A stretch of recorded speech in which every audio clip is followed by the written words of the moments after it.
first Ghanaian headmaster of Achimota School. My brother, my sister, he was the #1 in so many different things that he did.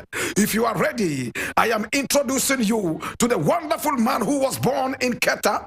My brother, my sister, he was born in Keta, in the Volta region of Ghana, at that time known as the Gold Coast, on the 5th day of July in 1909. If you are ready, I'm more than ready to welcome into the African History Class Hall of Fame, Daniel Ahmling Chapman Nyaho.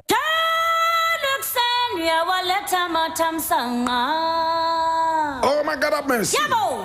Now this is the person we're talking about today. Students, sit down. We will have the roll call later. Sit down, everybody. Today we're talking about Daniel Ahmling Chapman Nyaho. Daniel is spelled D-A-N-I-E-L.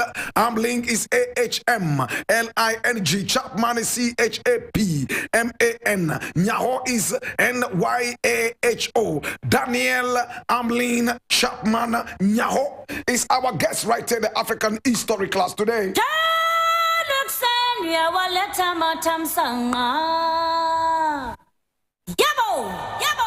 Today, my brother, my sister, we're going deep into the annals of history. And the history we're going to tell you today is going to blow your mind. I need you to come along. Our hero for today, Daniel Ahmling Chapman Nyaho, was born on the 5th day of July, 1909. In fact, a few months ahead of Kwame Nkrumah. He was born in Keta, right there in the Volta region of Ghana. Oh my God, at that time known as the Gold Coast. His mother was called Jane Achamese Chapman. Oh my God. And his father was called Mr. William Chapman. He was a merchant and the brother of Chief James Okulu of Keta, who served as the advisor to the paramount chief of the Anglo state, Togbi Amedo Peglo. Oh my God, have mercy. Today you would hear pronunciation. This is 3FM. And I'm so excited when I hear some of these names. Oh my God, they take me closer to heaven. I love my African names.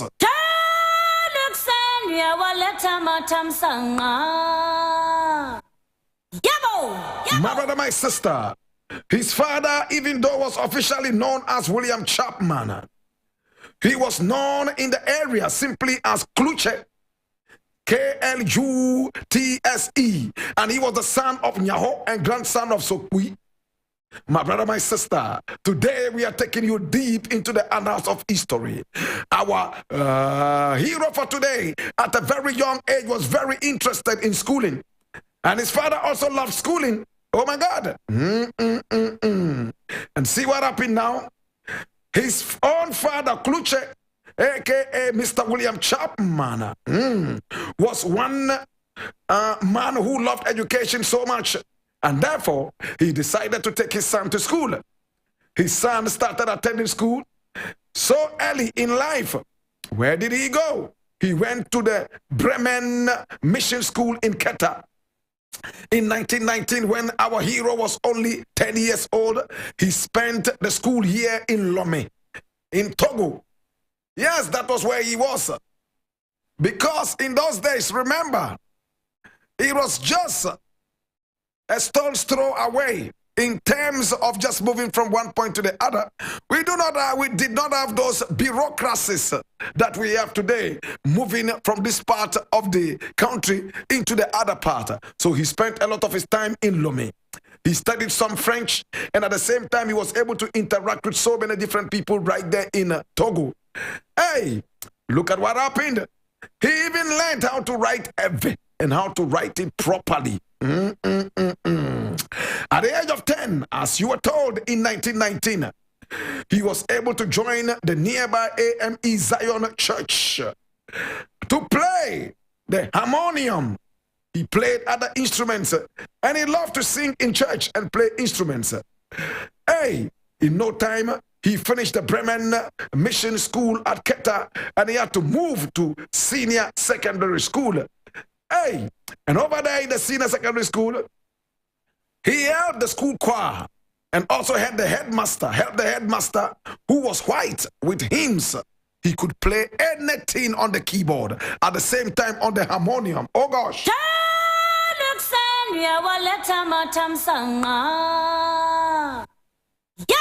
Good Friday, Easter, Christmas, he was so busy playing instruments and singing to the glory of Jesus Christ. By standard 4, that's primary 4 or grade 4, he had begun nurturing dreams of becoming a teacher.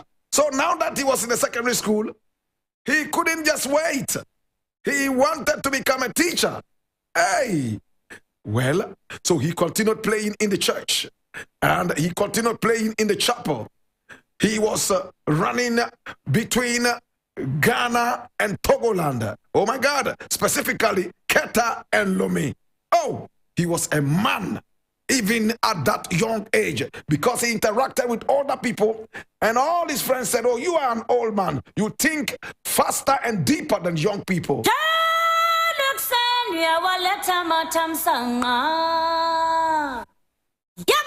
He became a catechist. You know what that means? An evangelist. Yes, evangelist. And he walked around preaching the Bible and also singing and playing instruments to the glory of God.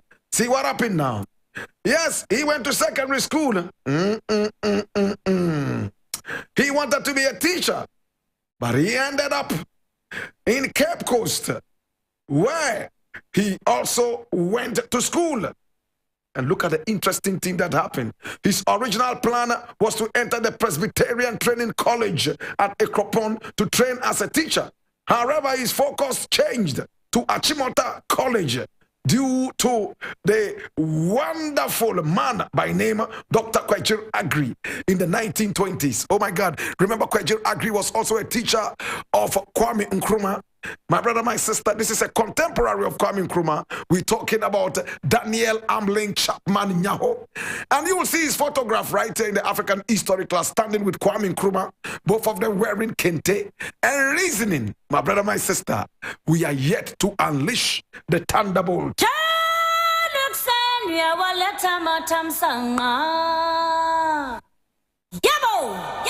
His admiration for Kwejir Agri made him go to school at Achimota College. Oh, and he was very, very fortunate to be taught by Kwejir Agri himself. And Kwejir Agri inspired him to become a teacher, just like his own mentor, Dr. Kwejir Agri. Now, another reason for his choice was the opportunity of enrolling in the school on a scholarship. And therefore, when he realized that there was this opportunity, he picked it up and he was in Achimota School. Whilst in Achimota School, he was also training to become a teacher.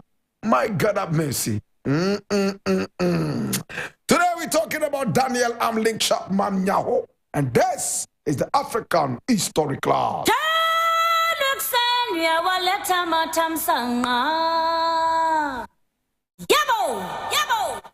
My brother, my sister, now he wanted to go to school at Achimota School.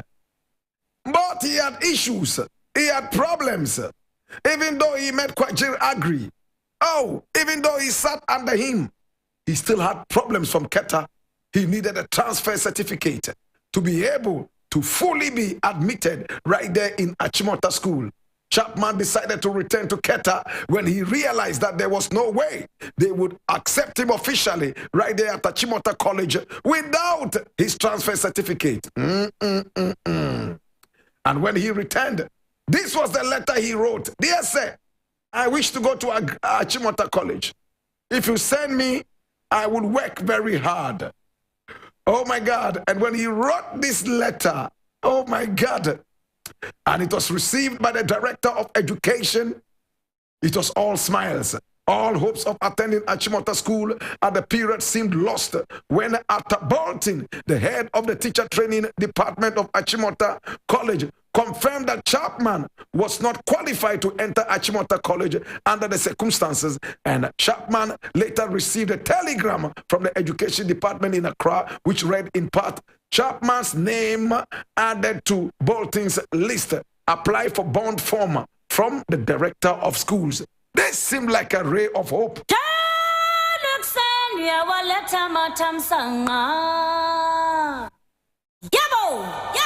My brother, my sister, interesting things happened. He was not qualified to enter Achimota school and train as a teacher. But under very, very mysterious circumstances, he was admitted. And he went there and trained as a teacher. And he taught in Achimota school. Can you believe this? My brother, my sister, he was one of the best tutors of the school. He loved the school.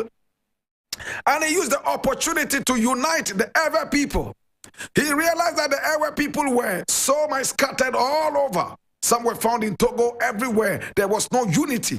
He stood firm, going around trying to unite them. And interestingly, in June 1946, the All Ewe Conference, AEC, was founded, and its immediate mandate was to send petitions to the British government, the French government, and the United Nations. Chapman had then been elected the first Secretary General of the All Ewe Conference. He sent a copy of the resolution to the Secretary of State for the colonies and added an accompanying note of him explaining that even though the Ewe chiefs had not signed the resolution, they had made a similar request to Oliver Stanley, the colonel at that time when he visited the Gold Coast. My brother, my sister, he spent all his time bringing the Ewe people together. Hey, in November 1946, Chapman Nyaho went to the UN in New York with his wife and children. He was married then, and he had 2 children. Chapman's task at the United Nations was to help analyze reports on educational, social, and economic conditions in non-self-governing territories. My brother, my sister, this was 1946.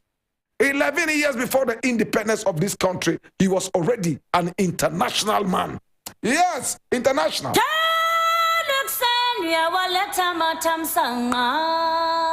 Listen to this. Now, whilst working with the UN, our hero for today, Daniel Ahmling Chapman Nyaho, enrolled at the New York University and the Columbia University for evening courses in international law, European history, and international organizations. He and his family were the first to move into the residential area specifically built for the UN staff in Long Island in New York. There, Chapman was made the treasurer of an association that was formed by the staff. The association founded the United Nations International School in 1947. And remember, 1947 was the same year Kwame Nkrumah left England and America and came all the way to Ghana here on the invitation of the UGCC. Now look at how they linked up. My brother, my sister, hey, whilst working at the UN, he also studied at the New York University and Columbia University. He was not too busy for studies. He studied so hard. Hey, in 1951, hey, see what happened? The Gold Coast had made steady political progress. Kwame Nkrumah invited our hero to come all the way from England and America and join him to fight for the independence of this country. Hey, and he left whatever he was doing there, came and joined Kwame Nkrumah. Oh, and they started working towards the independence of this country.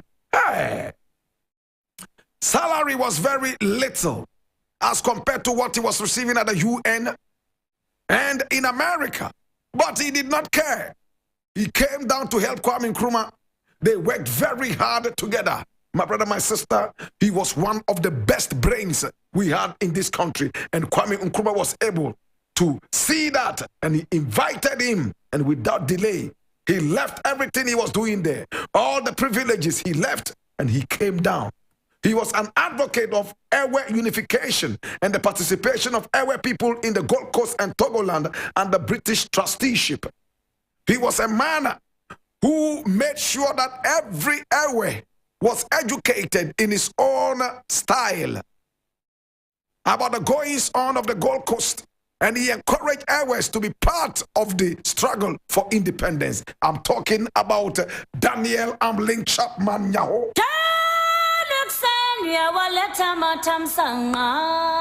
See what happened now? Having become a very good friend of Kwame Nkrumah and following Ghana's independence in 1957, Chapman gained appointment as Ghana's ambassador to the United States and Ghana's permanent representative at the UN. He was also a part of the Ghana delegation to the first conference of independent African states held in Accra in April 1958. As an ambassador, he was a very, very wonderful patriot who demanded to implement decisions of the Conference of Independent African States. Now listen to the interesting thing. He ran between South Africa and the Caribbean. He even went all the way to Algeria, all in the interest of Pan-Africanism and serving the people of the Gold Coast.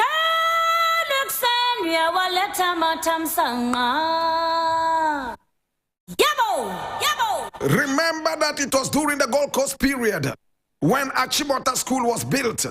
Now that we had our independence, the white expatriate headmaster had to leave Achimota College, and it was now time for black people to take over. Who was the best to take over?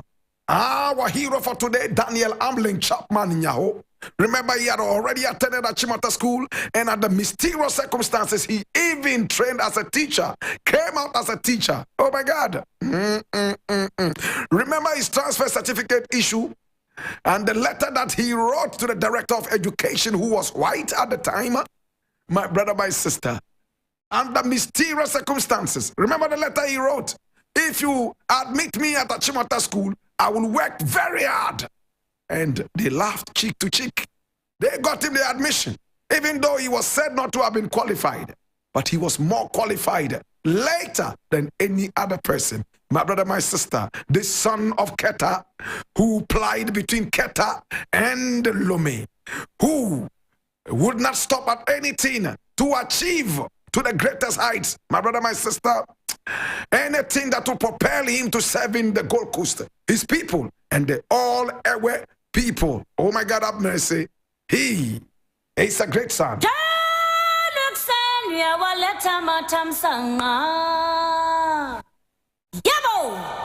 Nkrumah loved him.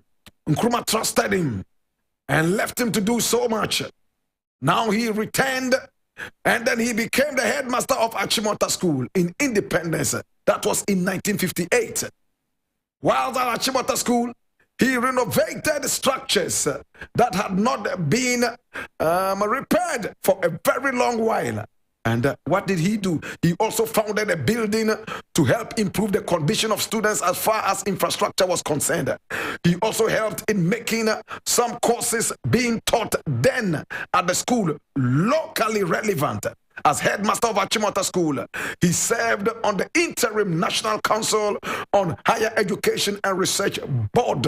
He also served as the vice chairman of the International Commission on Higher Education in Ghana between 1961 and 1962. Now, the commission's membership was drawn broadly from Africa, Europe, and the United States. Wherever he went, he made sure that everything was all right.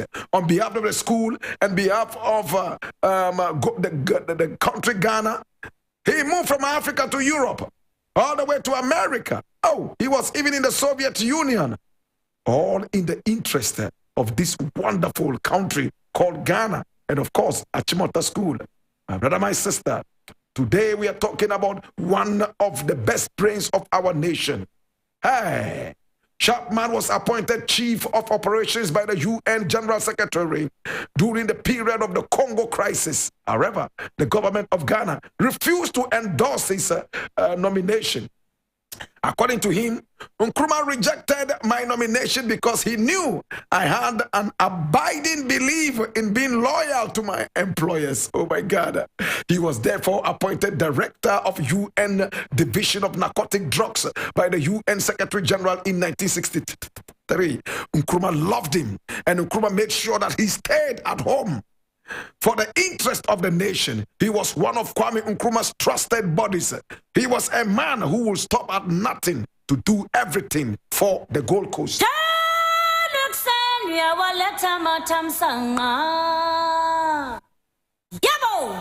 He was stationed in Geneva, and over there, oh my God, have mercy, he did his bit for the nation. Unfortunately, every story that has a beginning has an end. After the coup d'etat in 1966, when Nkrumah was removed, Chapman returned to Ghana and was appointed a member of the political committee of the National Liberation Council. He was later appointed chairman of the Arts Council of Ghana and also chairman of the Kwame Nkrumah University of Science and Technology Council. He was appointed director of the Pioneer Tobacco Company in 1967, a year after Nkrumah was removed. He held this position until 1970, when he retired on the grounds of ill health. But it was a way of saying, I cannot serve if Kwame Nkrumah is not here. In fact, serving in Ghana after Kwame Nkrumah did not feel the same, so he left. Oh, just 2.5 years after Kwame Nkrumah was removed in 1970. Now, between 69 and 70, he was a very, very interesting visiting lecturer, visiting so many different universities, teaching and sharing the story of the people of Ghana and the Ewe people. Yes, he did.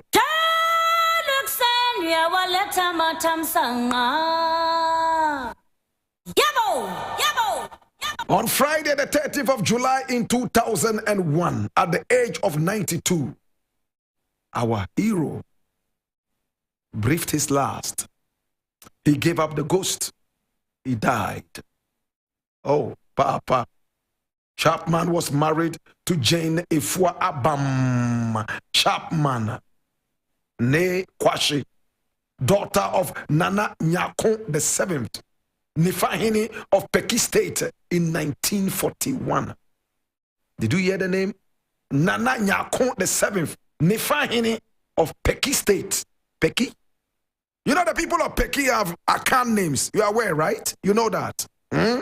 Yes, they have names like Opari, Nyako, and all that. Nana Nyako the Seventh, Nifahini of the Peki State in 1941. Together, they had 5 daughters and 2 sons. His hobbies included music, walking, gardening, and reading. On his 90th birthday, KB Asante, the former Ghanaian diplomat and one of his former students at Achimota, eulogized him in these words as I read. The masters and mistresses in those days entertained students to lunches and teas. Now and again, they did not give you extra coaching for a fee. Rather, they opened your mind with broad discussion and fed you as well. Daniel Chapman would say, eat. You won't get this in the dining hall. It is butter, not margarine. He told us stories about Oxford and whetted our appetite for learning. He constantly encouraged you and gave the impression that he was exploring the path of knowledge with you. He was genuinely delighted when you did well. As he often put it, if you do not do better than me, then I have failed. Oh my God. Did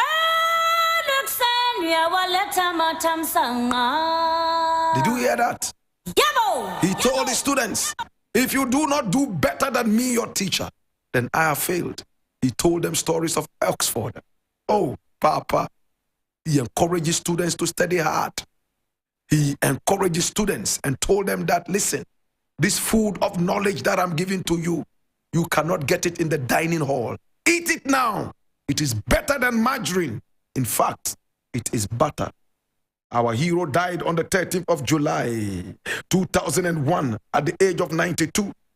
Oh, he was scheduled to be buried on Saturday, the 11th of August, 2001, in his hometown of Keta. On Friday, the 10th of August, 2001, a state burial was held in his honor at the forecourt of the State House in Accra. He was laid to rest with military honors at the Osu Cemetery. Present at the ceremony was the President of the Republic of Ghana, John Agyekum Kufuor, who is seated in the African History class today. Yes, wave us out, sir. Thank you. Thank you, sir. Now, the burial ceremony was also attended by other public officials, ministers of state, members of the Council of State and the Diplomatic Corps, chiefs, service commands, and all students of Achimota School. In his tribute, which was read by Jake Obechebe Lamte, the then Minister of Presidential Affairs, the then President John Agyekum Kufuor described Chapman as a distinguished statesman who deserved national honors whilst he was alive. Today we remember you, Papa, son of Keta.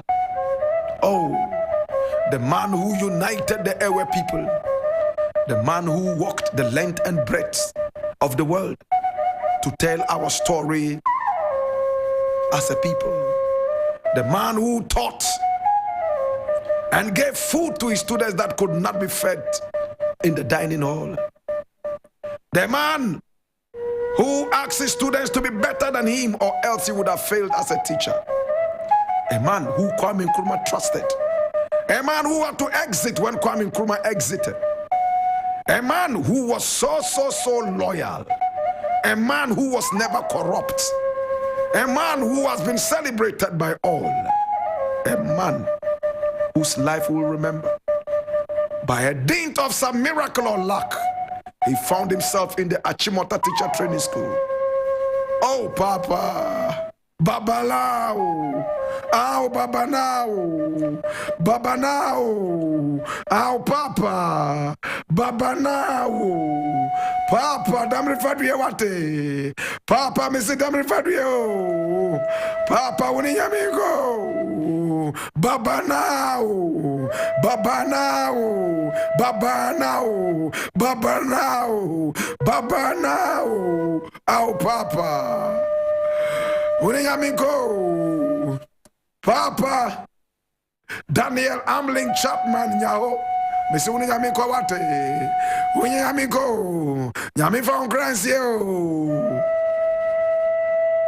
In the burden of knowledge, I ask you, now that you know what to do, Bianani ole mini obafe, Yenzunda Kagane, Mezaka Yine, Ye Papango, Bukayan.